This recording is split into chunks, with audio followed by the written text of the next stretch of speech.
అన్న దళంలో తీసుకొని వెంటనే మీకు యూనిఫామ్ ఇవ్వడం చేశారా? లేదు కొంతకాలం మీకు అబ్జర్వేషన్ పెట్టి చిన్న చిన్న పనులు చేయించి తర్వాత యూనిఫాము, వెపన్ ఇవ్వడం చేశారా? కొంతకాలం ఒక నెల రోజులు ట్రైనింగ్, వెపన్ గురించి, ఫైరింగ్ ఏ విధంగా చేయాలి అవన్నీ నేర్పిస్తూ సెంట్రీలు చేయడం, ఇటువంటి వల్ల అలవాటయిన తర్వాతనే దళ సభ్యునిగా ప్రమోట్ చేసిర్రు. హుహు.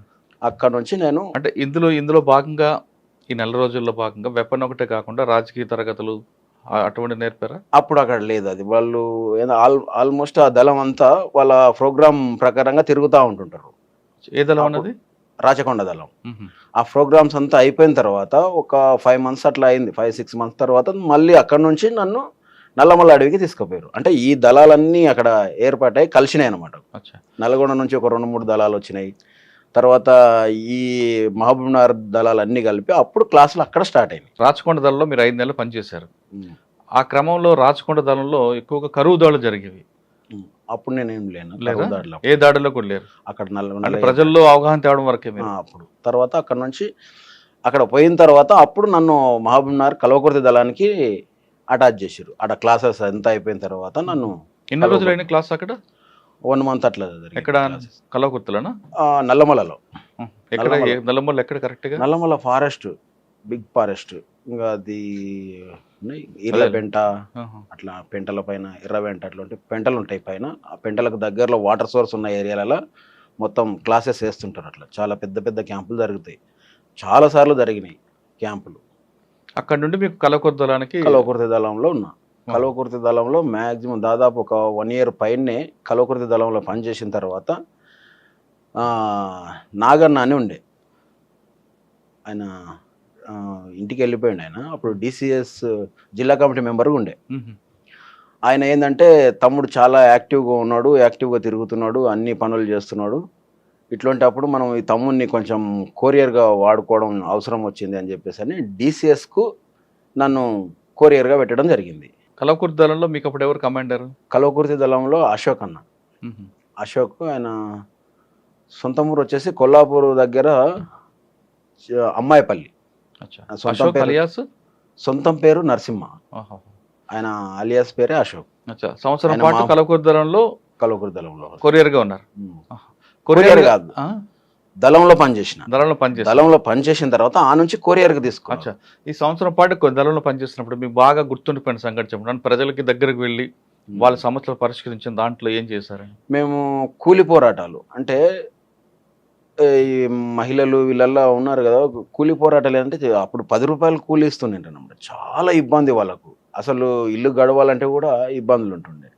అప్పుడు కూలి పోరాటాల మీద దాడులు చేస్తుంటే ఊర్లలో పోయి పెద్ద పెద్ద భూస్వాములను, రెడ్లు అటువంటి వాళ్ళలో ఉంటుండ్రి వాళ్ళ దగ్గర. ఎందుకంటే ఒక్కొక్క భూస్వామి అంటే 350 ఎకరాలు, 500 ఎకరాలు, 1700 ఎకరాల భూమి ఉన్నోళ్ళు ఉన్నారు.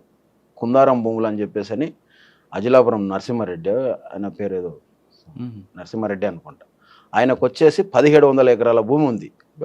ఆ 1700 ఎకరాల భూమిలో మొత్తం 4 గ్రామాలు ఉంటాయి. అజిలాపురం, జిరాన్ఖాన్పల్లి, బైరాపురం ఇటువంటి ఊర్లన్నీ కలిపి అన్ని భూములల్లో అక్కడనే వాళ్ళ దాంట్లో చెట్లు తాళ్ళు అంటారు, అంటే తాటి చెట్లు ఉండే. ఆ తాళ్ళు కూడా వాళ్ళ దాంట్లోనే ఉంటే దాంట్లో ఉదయం లేస్తే వాళ్ళ పొలంలోనే తిరగాలి. ఇన్ని భూములు ఉండి ఎలాంటి కూలి పోరాటాలు చేసి అప్పుడు కూలి పోరాటాలు చేయించి వీళ్ళకు కూలి రేట్లు పెంచాలి అని చెప్పేసి అని 10 నుంచి 20 రూపాయలు పెంచి ఈ విధంగా కూలి పోరాటాలు అందరిని తీసుకొచ్చి మాట్లాడి చెప్పి చేసినటువంటివి చాలా ఉన్నాయి. అందులో భాగంగా దాడులు ఏం జరిగాయా? తీసుకుపోయి కొట్టడం కూడా జరిగింది. కొంతమంది వినకపోతే వాళ్ళను కొట్టడం కూడా జరిగింది. అన్న అదొక్కటే కాకుండా కల్వకుర్తి దళం వడ్డీ వ్యాపారస్తుల మీద ఎక్కువ పడ్డారు కదా అప్పుడు. అప్పుడు మనకు అంతగానం వడ్డీ వ్యాపారం ఎదురుపడలేదా? తెలియదు. ఇక అప్పుడు ఎక్కువ భూ పోరాటాలు, కూలి పోరాటాలు ఫుల్. అజిలాపురం భూమి మీద అయితే చాలా సార్లు పోరాటం చేసినాం. ఊర్లో పోయి భూములు పంచిచ్చినాం చాలా మందికి. ఎందుకంటే వాళ్ళ భూమి 1700 ఎకరాల భూమి ఉన్నప్పుడు మోహన్ రెడ్డి, ఆయన కుందారం భూమి ఓనర్, ఆయన పిల్లలు అంతా అమెరికాలోనే ఉంటున్నారు. ఆయన ఒక్కడే ఉంటుండేడ. ఆయన భార్య ఆయన్ను ఉంటుండ్రి. ఇంకా వాళ్ళని తీసుకుపోయి ఒకసారి కొట్టినాం మోహన్ రెడ్డిని. ఈ భూములలో పంచుతున్న క్రమంలో అన్ని ఇంకా పోలీస్ కేసులు అవన్నీ చాలా మంది మీద పెడుతుండే. అందుకే అజిలాపురం నుంచి చాలా మంది నక్సలిజం వైపు ఎక్కువ మొగ్గు చూపి వచ్చేసారు ఆ పోరాటం చూసి. అంటే అజిలాపురం అనేది కేవలం భూ పోరాటం చాలా మంది ఉవ్వెత్తున నక్సలిజం వైపు వచ్చిర్రు. ఆ ఊరు నుంచి దాదాపు 10-15 మంది దాకా వచ్చారు. అంటే మీరు భూములు పోరాటం చేశారు, కానీ పోలీసు కేసులు పోలీసు దాడులు జరగలేదు మీ మీద? పోలీస్ దాడులు జరుగుతున్నాయి. అంటే ఎక్కడన్నా ఎన్కౌంటర్స్ ఇట్లాంటి తర్వాత మనం డంపింగ్లు ఉంటే డంపింగ్లు కూడా ఎత్తుకపోయినరు వాళ్ళు. మనం డంప్ చేస్తుంటే అవును. ఏదైనా వెపన్స్ తర్వాత అమౌంట్ అట్లాంటివి డంపులు చేస్తే జూపల్లి దగ్గర జైపల్లి అని ఒక గ్రామం ఉంటుంది ఆ గుట్టల మీద. ఆ గుట్టలో డంపు మొత్తం వచ్చేసి పోలీసులు అంత దాడి మొత్తం వీళ్ళు ఏమంటారు సార్, అవి గుంతలు తీసే టైప్ చెట్లు నాటడానికి అని మొక్కలు తీస్తున్నప్పుడు డంప్ వెళ్ళింది. వీళ్ళు ఏం చేశారంటే పోలీసులకు ఇన్ఫర్మేషన్ ఇచ్చారు, పోలీసులు వచ్చారు. మేము ఆ రోజు ఇప్పుడున్న ఈ కొండారెడ్డిపల్లిలో ఉన్నాం, ఆ రోజు షెల్టర్ ఇంట్లో ఉన్నాం. పోలీసులు వస్తున్నారు, మొత్తం ఇన్ఫర్మేషన్ తెలిసిపోయింది అని చెప్పేసి అనేసరికి మేము అంతా ఆ ఇంట్లో నుంచి మధ్యాహ్నమే బయటికి వెళ్ళాల్సి వచ్చింది. కొండారెడ్డిపల్లి అంటే ఇప్పుడున్న సీఎం వాళ్ళ ఊరే, సొంత ఊరు. రేవంత్ రెడ్డి గారు పొలకంపల్లి దాటిన తర్వాత ఉంటుంది రేవంత్ రెడ్డి గారు ఊర్లో. మేము ఆ రోజు ఉన్నాము. పోలీసులు వచ్చారంటే ఏంటి కోసం వచ్చారనేది తెలియదు. మొత్తం పెద్ద బ్యాచ్ వచ్చింది, దిగింది అనేసరికి మన షెల్టర్ అర్థమైపోయినట్లుంది, తెలిసిపోయింది. మనం అంతా ఈ నుంచి వెంటనే బయటికి వెళ్ళాలని మేము బయటికి వెళ్ళినాం. పట్టపగలు ఊర్ల నుంచి బయటికి వెళ్ళి అంతా పరేషాన్గా యూనిఫామ్ లోనే వెళ్ళారు. యూనిఫామ్ లోనే. ఎంతమంది ఉంటారు అప్పుడు? వెపన్స్ అన్ని మా దళం అప్పుడు 9 మంది ఉన్నాం. అన్ని ఎదుర్కోవడానికి కూడా రెడీగానే ఉంటాం. మరి అప్పుడు ప్రజలు ఏమైనా అడ్డుకోలేదా? ప్రజలు ఏమి అడ్డుకోరు, ప్రజలు ఫుల్ సపోర్ట్గానే ఉంటారు మనకు. మేము అక్కడ నుంచి చిలకలలో పోతే వాళ్ళు కాసుకొచ్చిన అమ్మలి అవన్నీ ఉంటున్నాయి కదా, వాళ్ళ ఫుడ్డే మాకు పెట్టారు. ఆ టైంలో తిని అట్లనే పోయి బయటకు వెళ్ళిపోయినాం. అప్పట్లో మీకు ఆయుధాలు కానీ డ్రెస్సులు కానీ ఎక్కడి నుంచి వచ్చేవన్నా?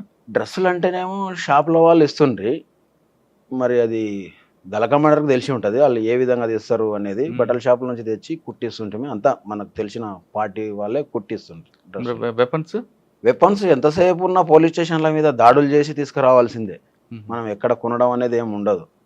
మనకు కావాల్సినటువంటి సామాగ్రి అంటే మన దళాలు అప్పుడు బాగా పెరుగుతున్నాయి. మేము ఉన్న టైంలో 96, 97 ఆ టైంలో విపరీతమైన రిక్రూట్మెంట్ ఉంది మాకు.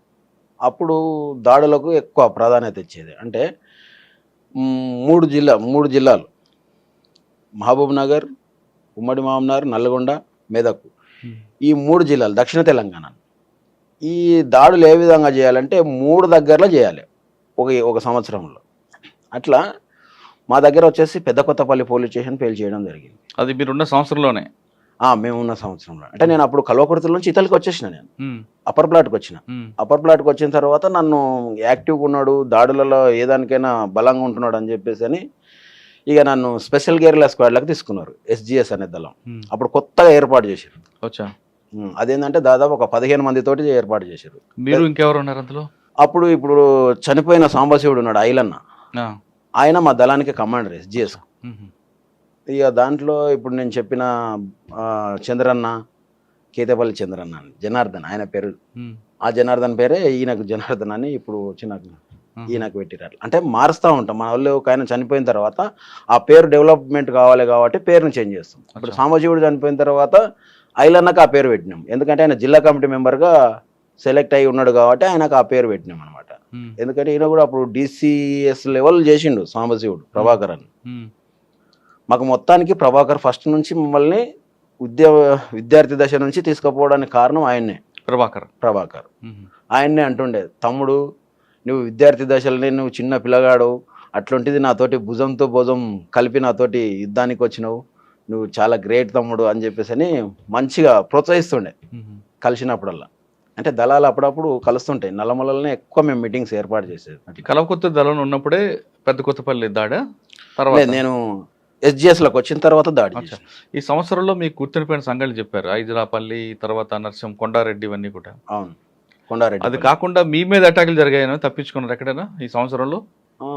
అంటే జరిగినాయి కొన్ని దగ్గరలో. మేము అంటే కాల్పులు జరగకుండా తప్పించుకొని పోయిన కాలాలు ఉన్నాయి. మేము ఒకసారి అనురాధ అని ఉండే డీజీ ఆమె, ఒకసారి ఎక్కడ అనురాధ డీజీ కదా, ఎస్పీ ఉండే, మహబూబ్ నగర్ ఎస్పీ కాదు ఆమె, ఇక్కడ నుంచి వచ్చింది ఆమె. అయితే కొల్లాపూర్ వెళ్తున్నది. మేము ఆదిరాల దగ్గర, ఆదిరాల పక్కల, అది ఊరు పేరు ఐడియా వస్తలేదు, మేము ఆ ఊర్లకు ఎంటర్ అవుతున్నాం. ఆ ఊర్లోకి ఎంటర్ అయ్యే క్రమంలో పోలీస్ జీప్ కనబడి మేము రిటర్న్ వెళ్ళిపోయినాం. ఇద్దరమే ఉన్నాం. వాళ్ళు ఎవరో వీళ్ళు నక్సలైట్లు లాగా ఉన్నారు, కార్ ఆపండి అని చెప్పేసి అని ఆమె మా మీదకి ఎంటబడ్డారు మొత్తం వెపన్స్ తీసుకొని. అప్పుడు మేము పోయి మా దగ్గర హ్యాండ్ గ్రానైడ్స్ ఉంటుండే, ఒక గ్రానైడ్ వేసేసరికి అంతా వాళ్ళు అలర్ట్ అయిపోయి ఎక్కడికక్కడ ఆగిపోయారు. ఇక మేము ఆ నుంచి రిట్రీట్ అయ్యి వెళ్ళిపోయినాం. అనురాధ గారు అంటే ఇప్పుడు మహబూబ్ రెస్పీ చేశారు ఆవిడ. ఈజీ ఉండే ఆమె, అప్పుడు మనకు అంత పెద్దగా తెలియదు, మనం అండర్ గ్రౌండ్లో ఉన్నాం కాబట్టి తెలియదు. ఏఎస్పీ అనుకుంటామే అప్పుడు, ఏఎస్పీ అనురాధ అనే టైం ఉండే. అక్కడ తర్వాత ఎక్కడ జరిగారు, డైరెక్ట్గా ఎస్పీజీకి వచ్చారా? తర్వాత నేను కొరియర్గా ఎక్కువ తిరుగుతుంటే ఆ నుంచి కొరియర్ తీసుకున్నారు నన్ను. అంటే స్పెషల్ గేర్ల స్క్వాడ్లో ఉంటూనే కొరియర్గా పంపిస్తుండే అనమాట. కొరియర్గా ఎంతకాలం పనిచేశారు? కొరియర్గా అంటే అండర్ గ్రౌండ్లో ఉంటూనే నేను బయటికి వెళ్ళడం.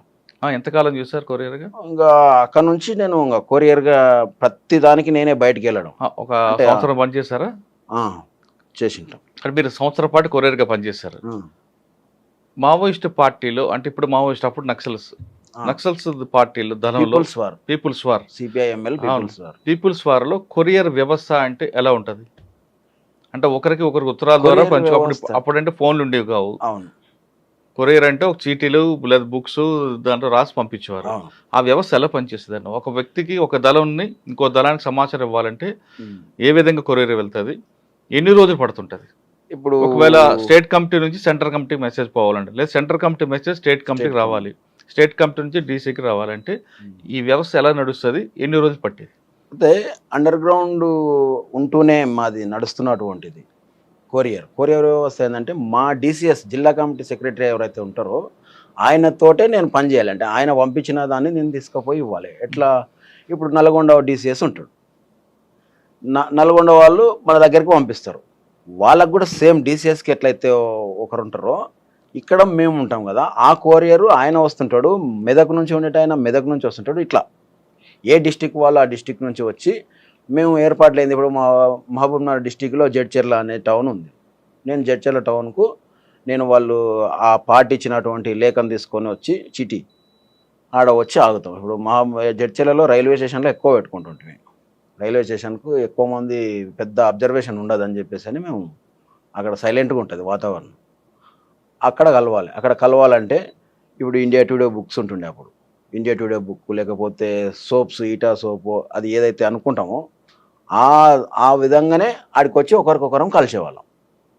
ఇప్పుడు నేను ఇండియా టుడే బుక్ పట్టుకొని చూస్తున్నా అంటే వాళ్ళు నా దగ్గరికి ఆ పర్సన్ వస్తాడు. నేనేంది ఆయన దగ్గర ఈటా సోప్ ఉందా అని అనుకుంటే ఆయన దగ్గర ఆ సోప్ ఉందంటేనే ఆయన దగ్గర కలుస్తాం. అది ఏ విధంగా అంటే టైం టు టైం ఉంటుంది. ఉదయం 10 గంటలకనంటే 10 గంటల నుంచి 10 గంటల 15 నిమిషాల వరకే వెయిట్ చేయాలి. తర్వాత 11 గంటలకు ఉంటుంది, 10 నుంచి 11, మళ్ళీ 11 గంటల నుంచి మళ్ళీ 15 నిమిషాలే చూస్తాం. ఆ 2 టైంలు అయిపోయినంటే ఆ ఏపీటీ మనం మళ్ళీ పోము. ఎందుకంటే ఆటోమేటిక్గా ఆయన అరెస్ట్ అన్న అయ్యి ఉండాలి, లేకపోతే ఏదో ప్రాబ్లం అయ్యి ఉంటుంది రాలేకపోయింది అనేది. మళ్ళీ పోయినామనుకో పోలీసులు అటాక్ చేయడానికి ఎక్కువ అవకాశం ఉంటుంది. అట్లనే ఒకసారి జరిగింది మాకు నల్గొండ కొరియర్కు. నాకు ఆయన చంద్రన్న అని ఉండే నల్గొండ కొరియర్. నేను మహబూబ్నగర్ నుంచి పోయినాం. షాద్నగర్ బస్టాండ్లో మాకు అపార్ట్మెంట్ ఉంది, ఏపీటీ ఉంది. ఏపీటీ ఏడ ఉంది అంటే బస్టాండ్లో క్యాంటీన్ హోటల్ ఉంటుంది. ఆ క్యాంటీన్ హోటల్లో పోయి కూర్చున్నాం. అయితే ఆ రోజు నేను పోయిన రోజు ఏమైందంటే ఆ క్యాంటీన్ బంద్ ఉంది. క్యాంటీన్ బంద్ ఉండడం వల్ల నేనేం చేసిన అంటే బయటనే కూర్చున్నాం, బయట బస్సులు పోయి. ఇక బస్ స్టాప్ నుంచి దాదాపు కొంచెం దూరం ఉంటుంది, ఒక 150 గజాలు 200 గజాల దూరం ఉంటుంది ఆ రోడ్డుకు, అది బస్ స్టాప్ లోపలికి రావడానికి. ఈయన అరెస్ట్ అయ్యాడు, చంద్రన్ అనేట ఆయన నల్గొండలో ఆయన అరెస్ట్ అయ్యాడు. ఆయన అరెస్ట్ కావని ఆయన అప్పుడు అంటే సంజీవ్ అనే దగ్గర కొరియర్ అనమాట. సంజీవ్ అన్న అంటే స్టేట్ కమిటీ. ఆ సంజీవ్ అన్న కొరియర్ రావడం వల్ల అరెస్ట్గా అయ్యిండని చెప్పేసి పోలీసు వాళ్ళు ఏపీటీ మొత్తం క్లియర్ చెప్పేసిండు. ఇక పోలీసు వాళ్ళు వ్యాన్ ఆపి అక్కడ నుంచి దిగి పరిగెట్టుకుంటూ వస్తున్నారు. నేను చూస్తూ వెంటనే లేచి వేరే బస్సులో పోయి చక్కగా పోయి కూర్చున్నా. నాకు అర్థమైపోయింది ఇమ్మీడియట్లీ సమ్ ఏదో అరెస్ట్ అయ్యిండు, లేదంటే నా అడ్రస్ అన్న చెప్పిండు, ఈయన ఏదో జరిగింది అని చెప్పేసి. ఆ బస్సు ఎక్కడ పోతుందో తెలియదు కానీ ఎక్కి బస్సు ఏడిపోతే ఆడికి ఒక టికెట్ తీసుకొని ఎక్కి చాలా దూరం పోయిన తర్వాత ఒక విలేజ్ దగ్గర దిగి అక్కడే ఉండి ఛాయ్ ఇంత ఒక బన్ను తిని మళ్ళీ రిటర్న్ వచ్చేసి హైదరాబాద్కి వెళ్ళేసి వచ్చిన. అట్లా జరుగుతుంటాయి. ఆయన అరెస్ట్ అయ్యిండు, సంజీవ్ అన్న అరెస్ట్ అయ్యింది అని చెప్పేసి అని నల్గొండలో రైల్వే ట్రాక్ వేల్చేసారు. రైల్వే దగ్గర మన వాళ్ళు పోయారు, అక్కడ నల్గొండ వాళ్ళు సంజీవ్ అన్న అరెస్ట్ అయ్యాడు. ఎందుకంటే కొరియర్ అరెస్ట్ అయ్యిందంటే డీసీ ఆయన స్టేట్ కమిటీ సెక్రటరీ కూడా అరెస్ట్ అయ్యిండేమో అనే దాని నుంచి దాడి చేశారు. ఆయన ఒక్కరిని అరెస్ట్ చేస్తే ఆయన వెంటనే కోర్టుకు హాజరుపరచాలి 24 గంటలు అని చెప్పేసి దాడి జరిగింది. అది వెంటనే నాకు నెక్స్ట్ డే చూసుకొని నేను రిటర్న్ మళ్ళీ వెళ్ళిపోయినా.